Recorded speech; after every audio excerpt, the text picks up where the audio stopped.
dapatkan dan luruskan shaf.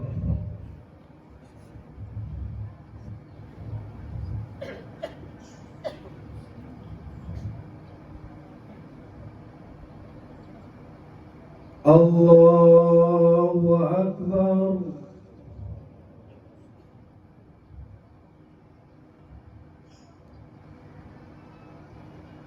Allahu Akbar.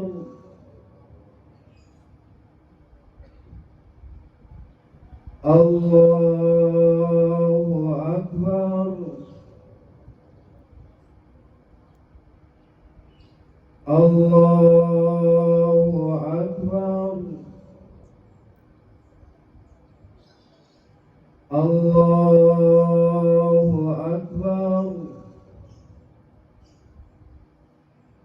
Allahu Akbar.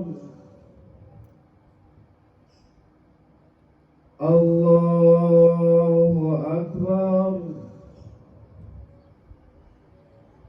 Allahu Akbar.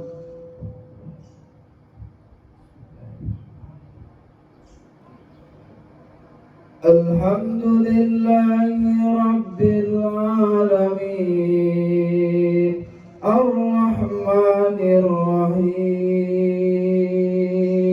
Maliki Yawmiddin. Iyyaka na'budu wa iyyaka nasta'in.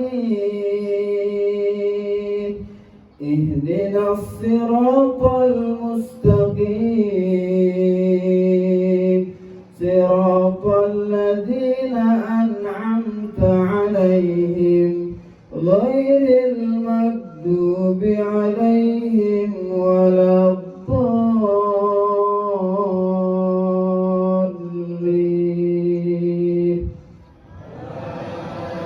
Amin.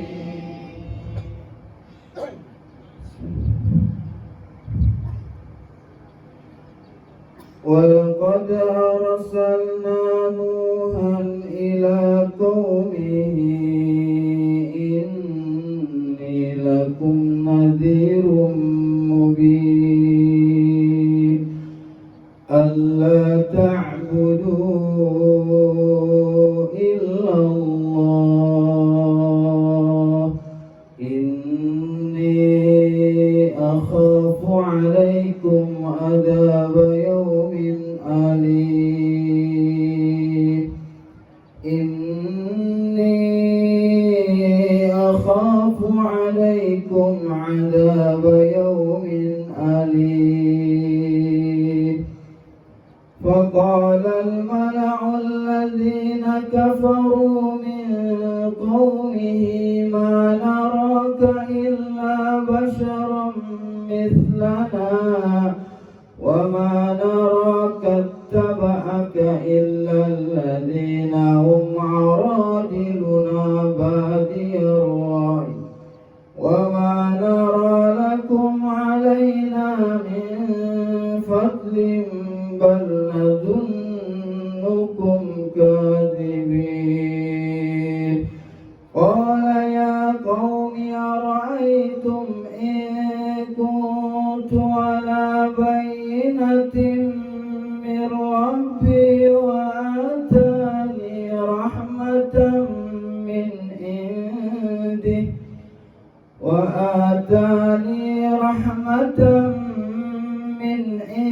عِندِهِ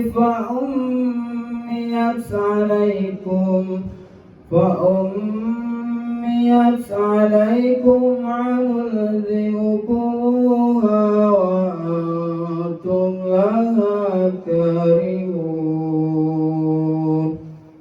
وَيَا قَوْمِ لَا أَسْأَلُكُمْ عَلَيْهِ مَالًا إِنْ أَجْرِيَ إِلَّا عَلَى اللَّهِ وَمَا أَنَا بِطَارِدِ الَّذِينَ آمَنُوا إِنَّهُمْ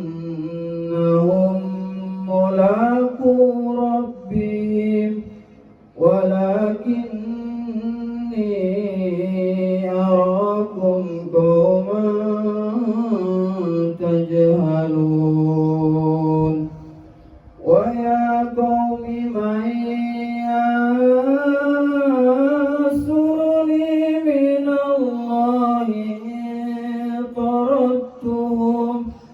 أفلا تذكرون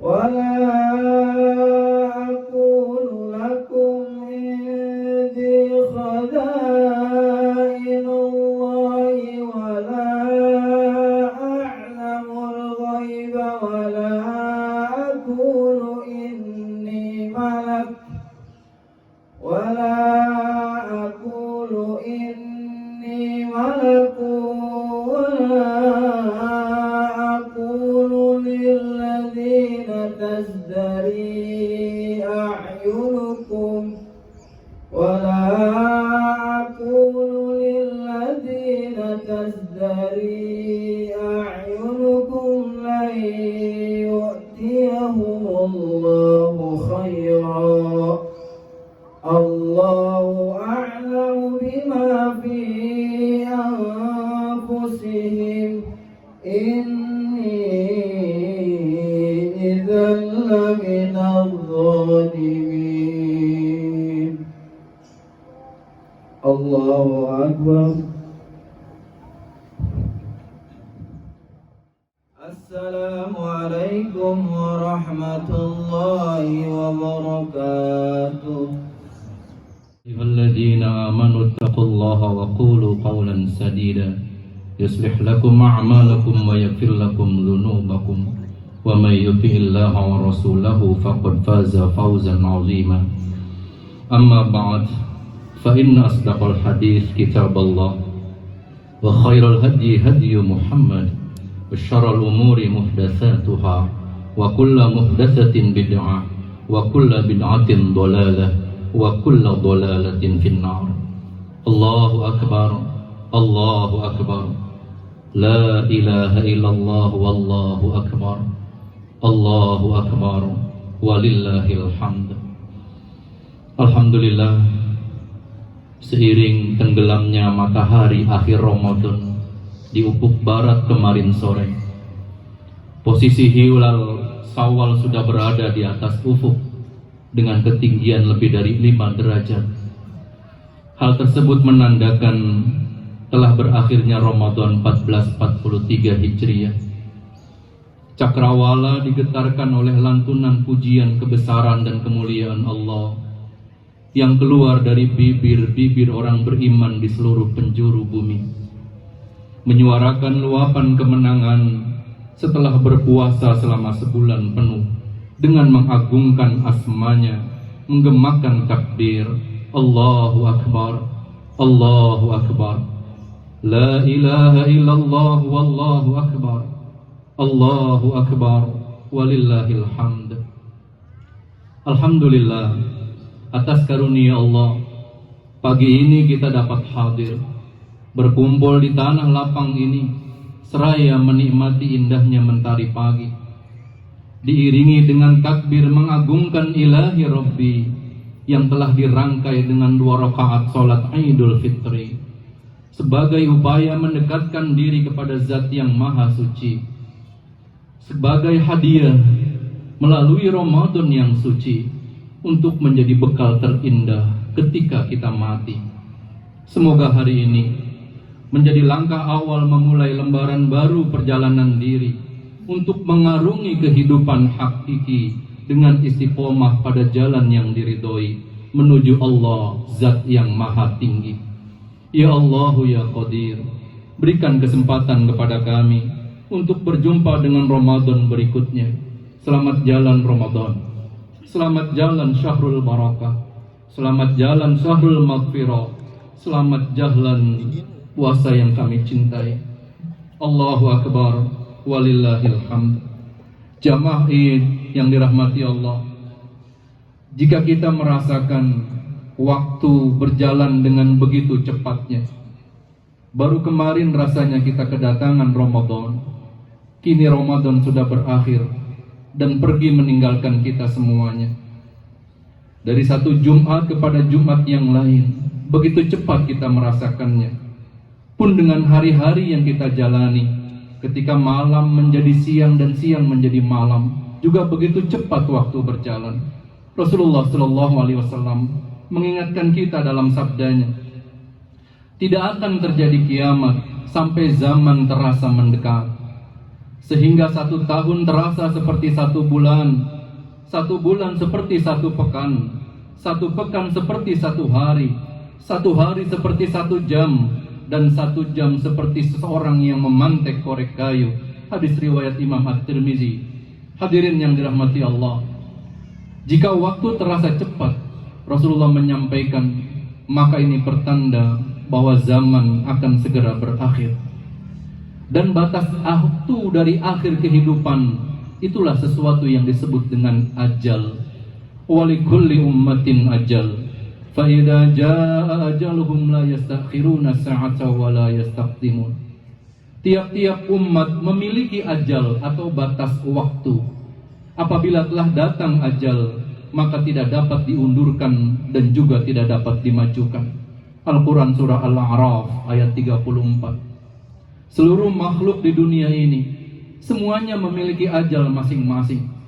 Tumbuhan memiliki ajal, hewan memiliki ajal, manusia memiliki ajal, bahkan jin dan malaikat pun memiliki ajal. Suatu bangsa dan negara juga memiliki ajal, termasuk agama-agama yang Allah hadirkan di muka bumi, semuanya memiliki ajal. Dulu ada Yahudi, tetapi ajalnya ternyata cuma 2000 tahun. Kemudian ada Nasrani, ternyata ajalnya cuma 600 tahun. Dan sekarang Islam yang kita yakini pun ajalnya akan sampai. Islam akan berakhir dari muka bumi ini, dan kehidupan seluruh makhluk pun akan berakhir. Hadirin kaum muslimin, 14 abad yang lalu Rasulullah SAW sudah menyampaikan berita ini kepada kita, bahwa Islam hanya akan mengalami 5 episode umara. Islam hanya mengalami 5 episode kepemimpinan di dalamnya. Rasulullah SAW sampaikan dalam sabdanya, dalam sebuah hadis yang sahih diriwayatkan oleh Imam Ahmad dalam kitab Musnadnya dari sahabat Nu'man bin Bashir radhiyallahu an, Rasulullah sallallahu alaihi wasallam bersabda, "Takunun nubuwah fikum ma sya'allahu an takuna thumma yarfa'uha idza syaa'a ay yarfa'aha thumma takunu khilafatun ala minhajin nubuwah fatakunu ma sya'allahu an takuna thumma yarfa'uha idza syaa'a Allahu ay yarfa'aha thumma takunu mulkan 'adan fayakunu ma sya'allahu ay yakuna thumma yarfa'uha idza syaa'a yarfa'aha thumma takunu mulkan jabriyatan fatakunu ma sya'allahu an takuna thumma yarfa'uha idza syaa'a yarfa'aha thumma takunu khilafatan 'ala minhajin nubuwah thumma sakata." Hadirin, di dalam hadis ini Rasulullah SAW sampaikan bahwa Islam hanya akan melewati 5 fase, 5 tahapan, 5 episode umara, 5 episode kepemimpinan.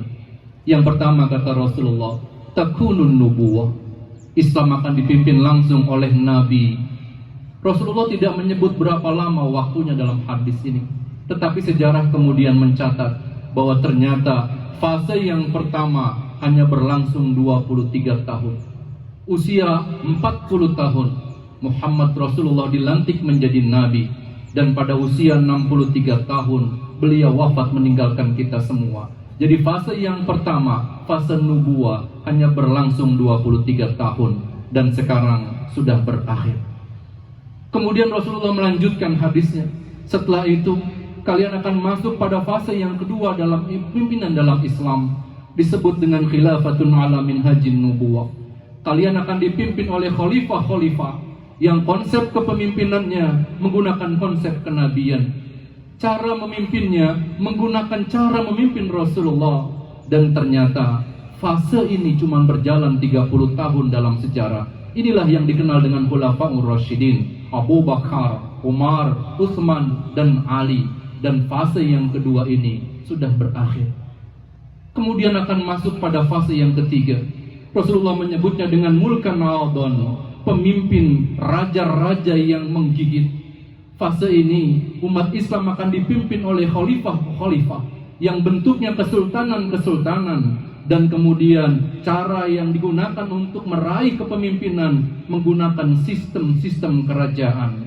Dimulai dari dinasti Muawiyah bin Abu Sufyan yang disebut dengan dinasti Umayyah, kemudian berganti menjadi dinasti Abbasiyah, kemudian berganti menjadi dinasti Utsmaniyah, dan ternyata fase yang ketiga yang disebutkan Rasulullah sudah berakhir pada tahun 1342 Hijriah, berbarengan dengan tanggal 3 Maret tahun 1924 Masehi, yaitu ketika runtuhnya kerajaan kekhalifahan Turki Utsmani di tangan Mustafa Kemal Atatürk. Kemudian Turki berubah menjadi republik, dan fase yang ketiga ini sudah berakhir. Sejak tahun 1924 Masehi, kalian masuk pada fase yang keempat. Rasul menyebutnya dengan kalimat mulkan jabriyatan. Umatku akan dipimpin oleh pemimpin yang diktator.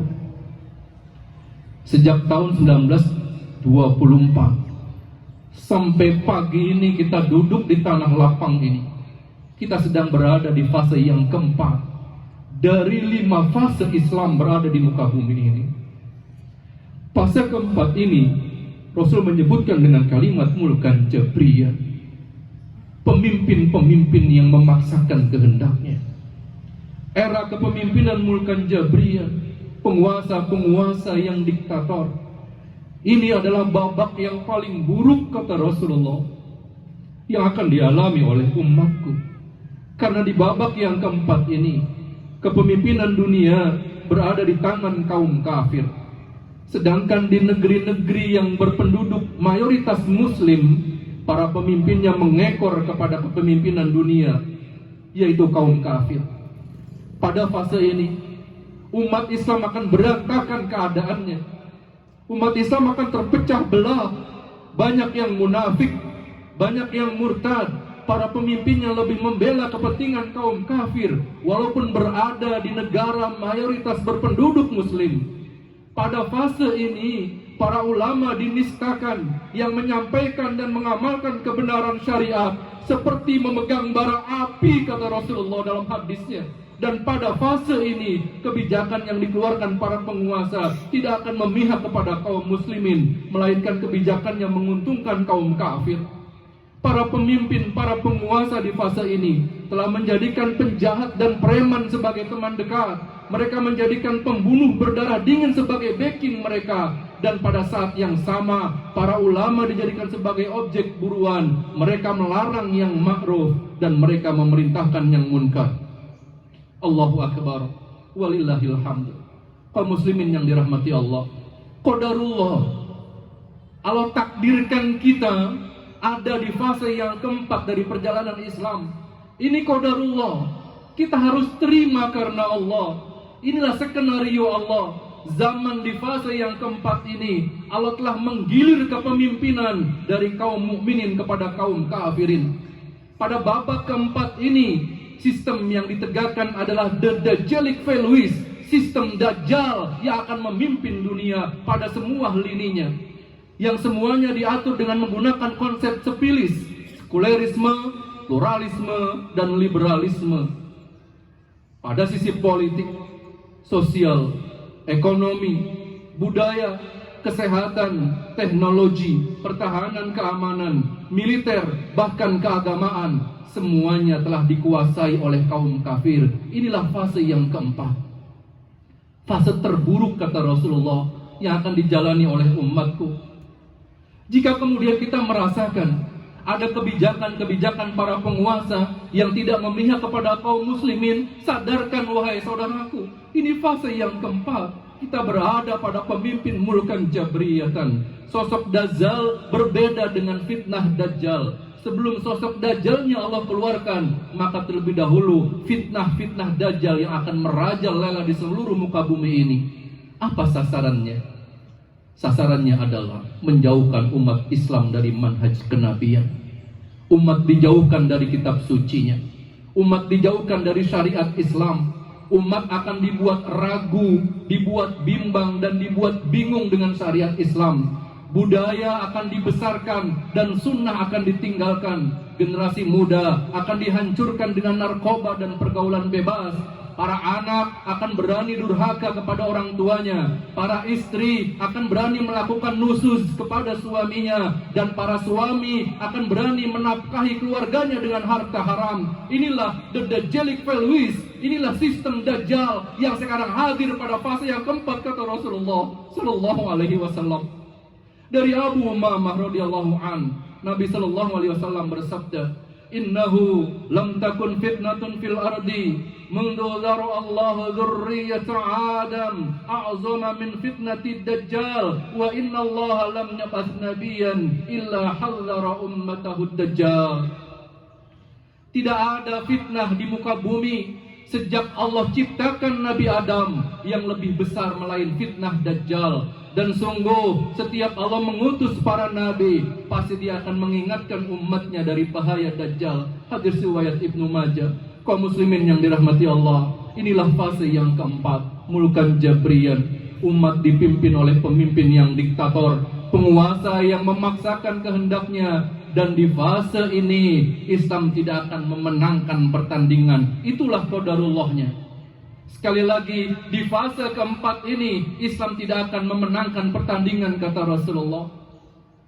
Tetapi sabarlah wahai umatku, ada satu yang Allah janjikan untuk kalian. Perhatikanlah apa yang kemudian disabdakan oleh Rasulullah Sallallahu Alaihi Wasallam. Sayati zamanun ala ummati salatiyannahum kal asad. Inilah keburukan yang kemudian terjadi pada fase yang keempat. Perhatikanlah, Rasul sudah menggambarkan keadaan ini 14 abad yang lalu dalam hadis yang bersumber dari sahabat Anas bin Malik radhiyallahu an. Az-Zahabi menukilkan sebagai riwayatnya, dan Ibnu Hajar Al-Asqalani menuliskan dalam kitabnya Nasailul Ibad. Sayati zamanun ala ummati, akan datang suatu zaman atas umatku, kata Rasulullah, salatiyannahum kal asad, para penguasa mereka seperti singa, wa wazra'ahum kal dha'bi, para menteri-menterinya seperti serigala, wa qadaihum kal kalbi, dan para penegak hukumnya seperti anjing, wa sa'irin nas kal aghnam, fa kaifa ya'isul ghanam min al asad wa dha'bi wal kalbi, dan rakyatnya, umatku seperti domba, kata Rasulullah. Bagaimana mungkin para domba bisa hidup di antara kerumunan singa, serigala, dan anjing? Masya Allah. Allahu Akbar. Walillahil hamd. 14 abad yang lalu Rasulullah menggambarkan berita ini kepada kita, bahwa di fase yang keempat, para penguasa kalian itu seperti singa, pemimpin kalian seperti singa, menteri-menterinya seperti serigala, dan penegak hukumnya seperti anjing. Kalian umatku, wahai Rasulullah, kata Rasulullah, kalian seperti kambing dan domba. Bagaimana kalian bisa hidup di antara singa, di antara anjing, dan di antara serigala? Sabar umatku, sabar, berpegang kepada Al-Quran, dan jangan keluar dari jamaah kaum muslimin. Ini yang dipesankan oleh Rasulullah Sallallahu Alaihi Wasallam. Ikhwan fillah, saudara kaum muslimin yang dirahmati Allah, berita gembiranya Rasul sampaikan dalam penutup hadis dari Nu'man bin Bashir tadi, bahwa setelah fase keempat ini kalian akan masuk kepada fase yang kelima. Rasul menyebutnya dengan kalimat khilafatun ala minhajin nubuwah, bahwa umat akan kembali dipimpin oleh khalifah, dan cara memimpinnya menggunakan konsep kenabian. Fase keempat ini akan berakhir, dan kita tidak tahu kapan berakhirnya.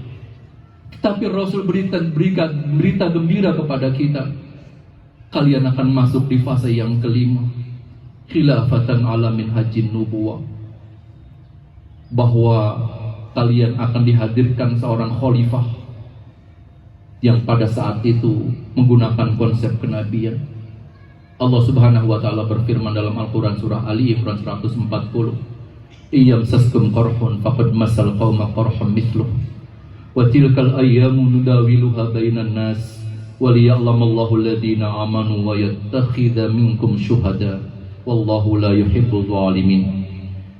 Dan masa kejayaan akan kami pergilirkan di antara manusia, kata Allah. Dulu Islam pernah jaya, kemudian di fase yang keempat ini Islam tidak akan memimpin, Islam tidak akan memenangkan pertandingan. Tetapi di fase yang kelima, kata Rasulullah, kalian akan memimpin dunia ini. Itulah fase khilafatun alamin hajin nubuwah. 100% dunia akan dikuasai oleh Islam pada fase yang kelima. Inilah fase yang paling indah dalam peradaban Islam, kata Rasulullah. Fase kelima, fase yang paling aman. Fase yang membuat hati kita besar berharap kepada Allah. Kalaupun di fase keempat, umat banyak yang dizalimi, para ulama banyak yang dizalimi, banyak syariat Islam kemudian yang diluluh lantahkan. Tetapi sabarlah kalian, akan munculnya khalifah yang terakhir sebagai penutup Islam di muka bumi ini. Namanya Al-Mahdi. Dia adalah laki-laki yang mendapatkan petunjuk. Allah berikan gelar Al-Mahdi. Dia keturunanku dari garis Fatimah, kata Rasulullah. Namanya sama dengan namaku, nama ayahnya sama dengan nama ayahku. Dialah Al-Mahdi yang dijanjikan Allah, yang dijanjikan Rasulullah kepada kita semuanya. Dialah pemimpin yang sedang kita rindukan. Dialah pemimpin yang sedang kita nanti. Dia akan dibaiat di depan Ka'bah pada musim haji, ketika 2 tahun tidak terjadi haji, kata Rasulullah Sallallahu Alaihi Wasallam. Hadirin yang dirahmati Allah, pada fase ini tidak ada kejahatan, tidak ada keributan, tidak ada perkelahian, tidak ada pembunuhan. Kaum muslimin akan menjadi satu dalam khilafah Islamiyah. Imam Mahdi sebagai khalifah kita di akhir zaman. Tidak ada firqah-firqah, tidak ada golongan-golongan dalam Islam, tidak ada lagi organisasi Islam. Semuanya dihapus, hanya ada satu, khilafatun ala minhajin nubuwah. Wahai anak-anakku, wahai santri-santriku, wahai generasi remaja dan pemuda, jika kami orang tua kalian tidak merasakan masa-masa tersebut, boleh jadi kalian yang akan merasakannya. Dan jika ternyata pada masa kalianlah fase kelima ini terjadi, Rasulullah SAW telah berpesan, berbaiatlah kalian kepada Imam Mahdi walaupun kalian harus merangkak di atas salju, kata Rasulullah. Wahai generasi muda, wahai generasi remaja, semoga kalian menjadi pasukan-pasukan Al-Mahdi di akhir zaman. Kalian menjadi tentara-tentara Allah untuk menegakkan kalimat-kalimat Allah. Inilah jalan yang terindah menuju surga yang Allah janjikan. Allahu Akbar, Allahu Akbar, walillahil hamd. Ada 4 peperangan, kata Rasulullah. Dalam hadis Sahih Muslim nomor 5161, Rasul menyampaikan, kalian akan memenangkan 4 peperangan bersama Al-Mahdi. Kalian menguasai Jazirah Arab. Kalian akan mengalahkan bangsa Persia. Kalian akan mengalahkan bangsa Romawi Eropa. Dan kalian akan memerangi dan memusnahkan Dajjal dan para pengikutnya. Masya Allah, Allahu Akbar, walillahil hamd. Saat itu Islam akan memimpin dunia. Tidak ada satu rumah pun yang tidak muslim, kata Rasulullah. Dan tersentral di Al-Aqsa, Al-Quds, Yerusalem, Palestina yang sekarang masih terus dijajah oleh Zionis Yahudi. Di sanalah sentral kekuatan Islam pada akhirnya. Di akhir zaman, sebelum Allah menutup alam ini, Islam akan berakhir di tanah Al-Quds, Palestina. Berita baiknya, wahai saudaraku muslimin Indonesia, berita ini menjadi giroh buat kita semuanya, masyarakat muslim Indonesia. Terjadi pada tahun 2015. Pada suatu malam, ada 5 orang remaja Palestina yang baru saja diijazahi telah menyelesaikan hafalan Al-Qur'annya 30 juz pada sebuah pesantren di Yerusalem. Pada malam yang sama, di hari Jumat pada bulan Ramadan, dalam tidurnya mereka bermimpi yang sama, yaitu bertemu dengan Rasulullah Sallallahu Alaihi Wasallam. Betapa harunya mereka ketika pada pagi hari seorang dari mereka menceritakan mimpinya bertemu dengan Rasulullah Sallallahu Alaihi Wasallam. Kemudian temannya tersungkur menangis karena dia bermimpi yang sama. Pun ada temannya juga yang menangis mendengar cerita temannya tersebut karena dia mengalami mimpi yang sama. Dan ternyata pada malam itu ada 5 remaja di pesantren di Palestina, di Yerusalem, di Al-Quds yang bermimpi pada malam yang sama bertemu dengan Rasulullah Sallallahu Alaihi Wasallam. Kemudian Rasulullah menyampaikan kalimatnya kepada mereka dalam mimpinya. Apa yang Rasulullah katakan kepada mereka para remaja di Yerusalem yang telah menyelesaikan hafalan Qur'annya? Ya ahla Syam, ya ahlal Gaza, wahai penduduk Syam, wahai penduduk Gaza, innal ladzina sayuharrilkum min zawril yahud, sesungguhnya bangsa yang akan membebaskan kalian dari cengkraman Yahudi, wa yu'adduna an qudsi ila rihabikum, dan yang akan mengembalikan Al-Quds, Aqsa, Yerusalem ke tangan kalian. Ikhwatukumul muslimuna Indonesia, mereka adalah saudara kalian dari Muslim Indonesia. Allahu Akbar, Allahu Akbar, walillahil hamd. Semoga ini menjadi berita gembira buat kita, dan semoga kelak berita ini akan menjadi sebuah kebenaran yang Allah janjikan, bahwa Muslim Indonesia yang akan membantu saudara di Palestina untuk mengembalikan Al-Quds kepada keluarga kita di Al-Quds, di Yerusalem, Palestina. Allahu Akbar, walillahil hamd. Saudara kaum muslimin yang dirahmati Allah, 3 pesan Rasulullah kepada kita sekalian. Sabar di fase yang keempat ini. Yang kedua, pegang kokoh kitab suci Al-Quran sebagai pedoman hidup. Dan yang ketiga, jangan keluar dari jamaah kaum muslimin.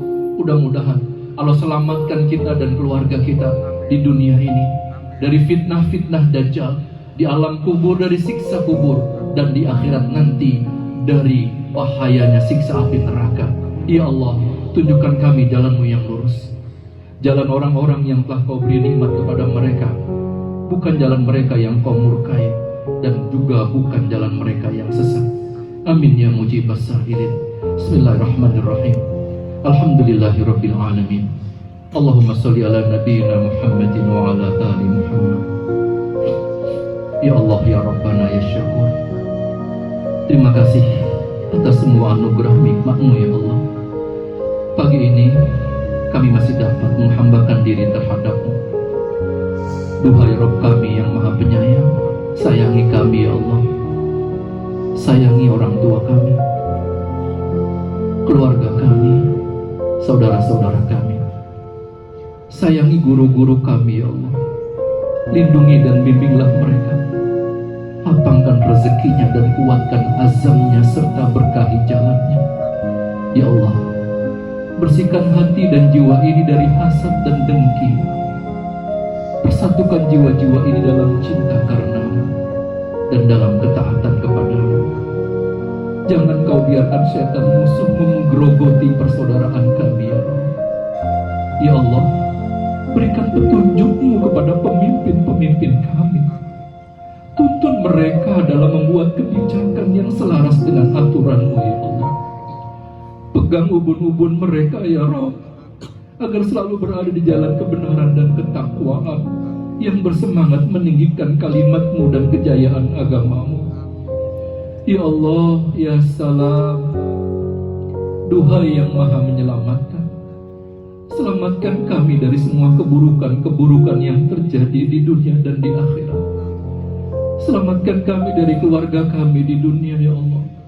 Selamatkan kami dan juga keluarga kami ya Rabb, di dunia ini, di alam kubur dan juga di akhirat kelak.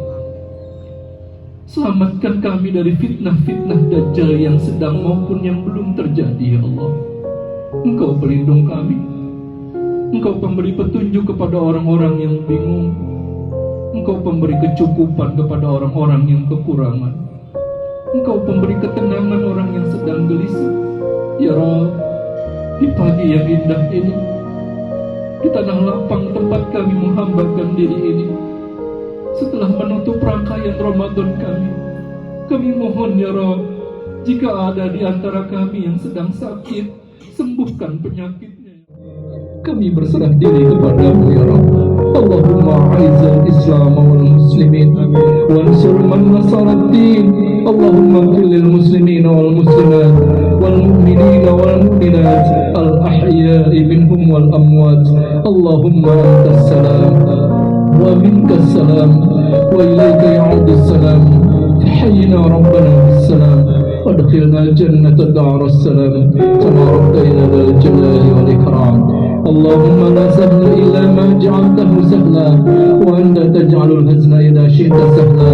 فسهل أمورنا أمور الدنيا والدين وأمور جمعية المسلمين في إندونيسيا وأمور أمة